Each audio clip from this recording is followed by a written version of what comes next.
உழைச்ச காசை விடவும் மாட்டேன், உழைக்காத காசை தொடவும் மாட்டேன். வீடியோட எண்ணில் ஒரு குட்டி ஸ்டோரி இருக்குது, ஸ்கிப் பண்ணாமல் கண்டிப்பாக பாருங்கள். ஹாய் கைஸ், அஸ்ஸலாமு அலைக்கும். இன்றைக்கி நம்ம ஒரு பியூபர்ட்டி ஹென்னா மினி விலாக் தான் பார்க்க போகிறோம். இன்றைக்கி ஒரு குட்டி கிளைண்ட் தான் நான் ஹென்னா போட வந்திருக்கேன். கிளைண்ட் ரொம்ப அழகாக பேசிகிட்டே இருந்தாங்க. நான் ஆக்சுவலாக போனதுமே கிளைண்ட்டோட மாமா பார்த்துட்டு அவங்களுக்கு தான் மேரேஜ் போல், அவங்களுக்கு தான் நான் ஹென்னா போட வந்திருக்கேன் அப்படின்னு நினச்சிக்கிட்டேன்.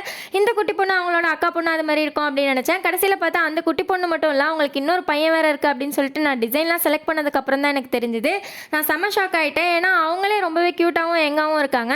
ஹென்னா போட்டுகிட்டே இருக்கப்போ அந்த குட்டி பொண்ணோட அம்மா வெளியே கிளம்பி போயிட்டாங்க. வந்து பார்த்துட்டு ரொம்பவே சூப்பராக இருக்குது சிஸ்டர், உங்கள் ஒர்க்கு செம்மையாக இருக்குது, நான் ரொம்பவே பயந்துகிட்டே இருந்தேன், ஆனால் நீங்கள் சூப்பராக போட்டிருக்கீங்க அப்படின்னு சொல்லிட்டு எனக்கு பிக் ஹேண்ட் ஷேக் கொடுத்துட்டு தொட்டு முத்தெல்லாம் கொடுத்தாங்க. நான் ரொம்பவே ஹாப்பி ஆகிட்டேன். கிளைண்ட்டோட சாட்டிஸ்ஃபேக்ஷன் தானே நமக்கு முக்கியம். ஒர்க்கை முடிச்சுட்டு நான் வீட்டுக்கு போகிறப்ப எனக்கு ஒரு குட்டி கிஃப்ட் கொடுத்தாங்க. எனக்கு ரொம்பவே பிடிச்சிருந்துச்சு. வீடியோட ஸ்டார்டிங்கில் நான் ஒரு குட்டி ஸ்டோரி சொல்கிறேன் அப்படின்னு சொல்லியிருந்தேன்ல, அன்றைக்கி எனக்கு ஒரு ஹென்னா ஆர்டர் வந்துச்சு. நைட் 11 o'clock ஒரே ஒரு ஆளுக்கு ஹென்னா போடணும் அப்படின்னு சொல்லியிருந்தாங்க. நானும் ஓகே சிஸ்டர் வரேன் அப்படின்னு சொல்லிட்டு என் ஃப்ரெண்டுகிட்ட போய் கோன்லாம் வாங்கிட்டு ரெடியாக இருந்தேன். போகிற நேரத்தில் கால் பண்ணி சிஸ்டர் அட்ரஸ் அனுப்புங்க அப்படின்னு சொன்னேன். இல்லைம்மா குழந்தை கீழே விழுந்துருச்சு அப்படின்னு சொல்லிட்டு ஆர்டரை கேன்சல் பண்ணிட்டாங்க.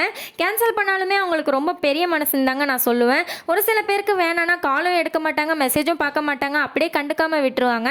ஆனால் இந்த சிஸ்டர் என்னோட கால் அட்டன் பண்ணி ரீசன் எக்ஸ்பிளைன் பண்ணி எனக்கு ரொம்பவே சாரி கேட்டு 500 பே பண்ணிடுறேம்மா, நான் லாத்தாவை நினச்சி வாங்கிக்கோங்கன்னு அவ்வளோ சொன்னாங்க. ஆனால் நான் இது வரைக்கும் அது மாதிரிலாம் வாங்கினதே இல்லை சிஸ்டர், எவ்வளோ ஆர்டர் கேன்சல் ஆகிருக்கு, அதில் ஒன்றா நான் நினச்சிக்கிறேன் அப்படின்னு சொல்லிட்டு நான் சொன்னேன். உங்கள் ஃபேமிலிக்கு கண்டிப்பாக நீங்கள் சஜஸ்ட் பண்ணுங்கள் சிஸ்டர் அப்படின்னு சொல்லிட்டு நான் போய் தூங்கிட்டேன். ஒரு பக்கம் கஷ்டமாக இருந்தாலும் அவங்களோட ரெஸ்பான்ஸ் எனக்கு ரொம்பவே ஹாப்பியாக இருந்துச்சு. உங்களுக்கும் அஃபோர்டபுள் அண்ட் ஃப்ரெண்ட்லியாக ஹென்னா போடணும்னா நசி ஹென்னா காரைக்கால் சென்னை அப்படிங்கிற இன்ஸ்டா பேஜ்க்கு நீங்கள் மெசேஜ் பண்ணுங்கள். கண்டிப்பாக நான் ரிப்ளை பண்ணுவேன். நெக்ஸ்ட் வீடியோவில் பார்க்கலாம். பாய், அஸ்ஸலாமு அலைக்கும்.